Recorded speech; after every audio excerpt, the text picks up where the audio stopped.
Anyway, there you go, music TV channels. They're like radio, basically, but minus the whole point of music, which is to listen to it, not look at it. Sorry, madam. Whiffs a bit, doesn't it? Fuck the smell, the toilet's talking! Your loo is clean and fresh at every visit. Ah, madam, take a seat. Oh, madam, would you like to shit in my mouth? Ooh, Doctor Who! Yes, everyone loves the new Doctor Who because it's brilliant and one of the best things the BBC has ever done. Blimey! Don't laugh. But with this and 60s classic A for Andromeda being remade for BBC4, here's some other old sci-fi shows you might want to revisit. Ready for this? First, Sapphire and Steel, ITV's answer to Who back in the 70s, and possibly the most hilariously impenetrable series Britain's ever made. It stars Joanna Lumley and David McCallum as interdimensional irregularity agents, Sapphire and Steel, and those aren't just their names, they're what they are. The clock is moving backwards. Imagine sitting down to ITV at tea time Saturday night only to be baffled by this! All irregularities will be handled by the forces controlling each dimension. Sapphire and Steel have been assigned. It was also downright terrifying for children. Ah! Available on DVD, it's worth looking for, if only so you can go, huh? All over again. Next, Quatermass. Nigel Neal's bunch of classic sci-fi serials effortlessly shoehorned big concepts into compelling, populist drama and were clearly a huge influence on the recent Doctor Who remake. Self-control. 4 series were made in all, plus a recent live remake on this channel. This is the 1979 ITV version, which you might be able to get on DVD, although when we made this there were only 2 copies left in London. Finally, Day of the Triffids, the BBC's 1981 version of the John Wyndham novel, a hammy cross between Gardener's Question Time and Dawn of the Dead, in which the killer plants aren't as big a threat as us, twatty old mankind. It might look a bit silly by today's standards, but let's face it, there's not enough silly around these days. A delicious soup. What's in it? Thank you. If you think of the TV schedule as a dinner party and the shows as individual courses, then this stuff, this chit-chat in between, that'll be the continuity, those little slices of telly that plug the gap between proper programmes and stop your TV turning into a black hole and sucking you and your poxy mates inside. Will you shut up? Back in days of yore, when there was little or no competition to speak of, TV stations felt secure enough to pump out this sort of thing between shows, the telly equivalent of a screensaver. Before long, some bright spark figured it might be worth drumming up interest in what was coming next, and we ended up with this sort of thing. It's entertainment all the way tomorrow evening on BBC One, beginning at 5:20 with Doctor Who and Perry continuing their battles against the Rani and the Master. At 6:05, Jim fixes it for a young Arsenal supporter to referee their match with Oxford United, but most of the opposition gets sent off. Then at 6:40, Little and Large. You know, it's unlucky to put an umbrella up in the house. The hell it is. At 7:15, there's an emergency in 1 by 1 when Donald is the victim of an accident at the safari park.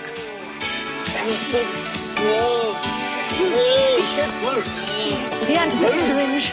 At 8:05 in Dynasty, Alexis finds a new man in her life. I am certain this is going to be a good evening. At 8:50, Bergerac runs into a problem. Alcoholics suffer delusions. I could have sworn he had a lick. The entertainment tomorrow on BBC One. On ITV, you'd often see actual human beings in between shows. But now, memories from the past in Coronation Street. But that couldn't last. As more channels arrived, rival dinner parties if we're sticking with this analogy, it became important to establish whose bash was which, and human faces gave way to increasingly sophisticated idents. Actually, recent idents strike me as the sort of thing some dystopian future fascist government might broadcast to hypnotise the populace. Recently, this identity crisis has become an obsession, with some channels being so neurotic they feel the need to sport a perpetual name tag. Not content with labelling everything until the screen looks like a logo machine's shat all over it, they start telling you what's coming next before what's now has even finished. It's like someone interrupting your main course to show you what's for dessert. Yeah. F*** off. All this use of graphics and quirky little films to give a channel personality, well, it's impersonal, isn't it? Maybe it's time they brought back in-vision human continuity announcers. After all, what has more personality than a person? Which would you rather see? This?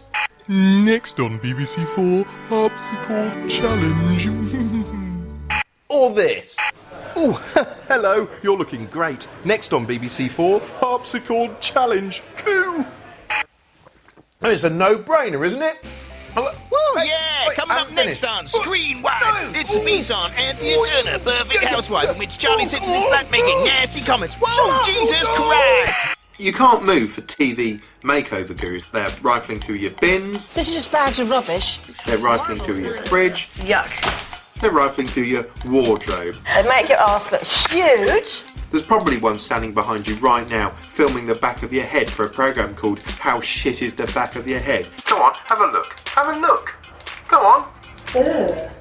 I think the burning question about all TV makeover gurus is this. If they've got all the answers to life in their pocket, why do they look so bloody unhappy? Okay, look at Gillian McKeith, for instance. Christ, Gillian, surely things can't be that bad. Okay, so your whole show's just an excuse for the middle classes to sneer at pie-eating chavs, but you can at least fake a smile, couldn't you? Actually, no, she can't. Have you ever seen her try to smile? She looks like she's trying to shit out a pine cone, which, I suppose, given her dietary advice, she probably is.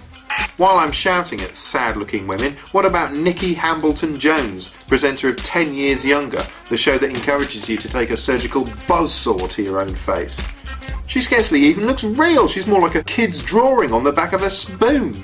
How dare she tell us what to do with our faces when she hasn't even grown one of her own yet? Anyway, the latest addition to the miserable guru club is Anthea Turner, who appears in BBC Three's Perfect Housewife, in which she plays a woman who looks as though she's never managed to come in her life and has filled that void by becoming obsessed with cleanliness and order.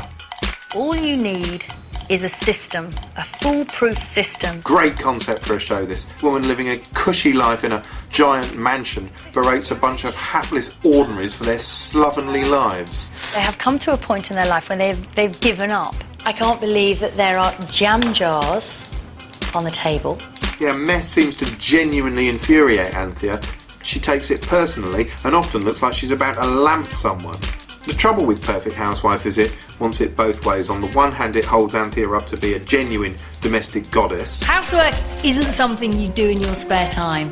It's to give you spare time.